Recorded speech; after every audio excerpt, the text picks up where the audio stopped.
Okay, point number 29. Microeconomics analysis is dash whereas macroeconomics is dash. अब देखो, micro एक individual unit को study करता है, मैक्रो इकोनॉमिक्स टोटल को स्टडी करता है, बराबर है। तो micro economics analysis is individualistic, सही बात है, इंडिविजुअलिस्टिक यानी कि एक इंडिविजुअल यूनिट की स्टडी।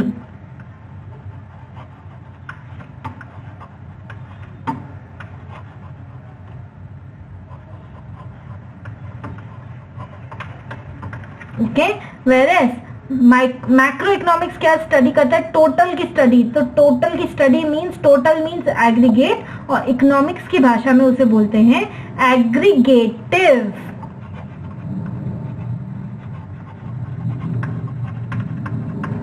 ओके, तो मैक्रो इकोनॉमिक्स की स्टडी है एग्रीगेटिव, माइक्रो इकोनॉमिक्स की स्टडी है इंडिविजुअलिस्टिक। नेक्स्ट, एग्जाम में आया हुआ question, term microeconomics and macroeconomics were first used by macro term first time किसने यूज किया था, उनका नाम था Ragnar Fritz, RAGNAR फ्रिश,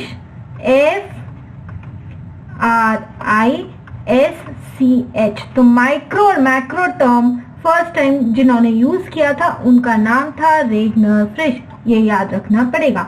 next, dash is considered real architect of micro economics. Real architect हमने पढ़ा, वो कौन है, doctor Alfred Marshall.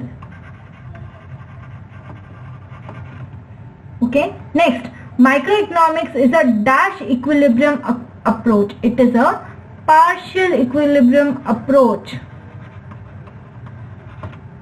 Okay, microeconomics is study of, क्या स्टडी करता है, individual economic unit.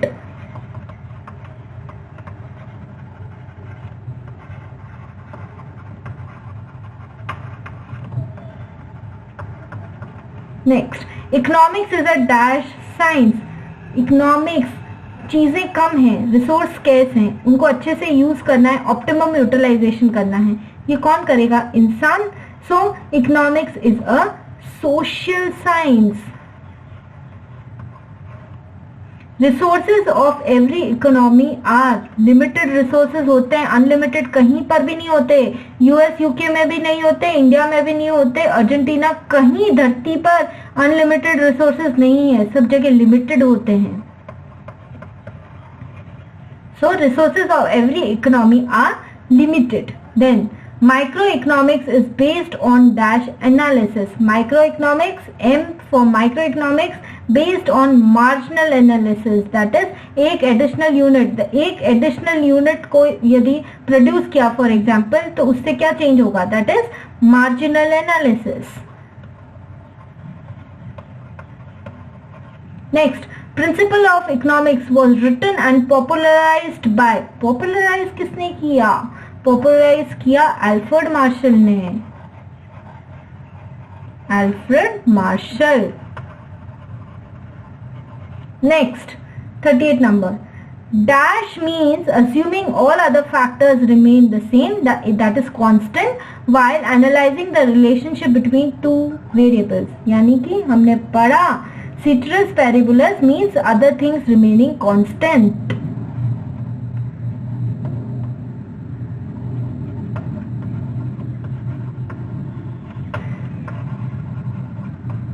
Microeconomics is known as dash.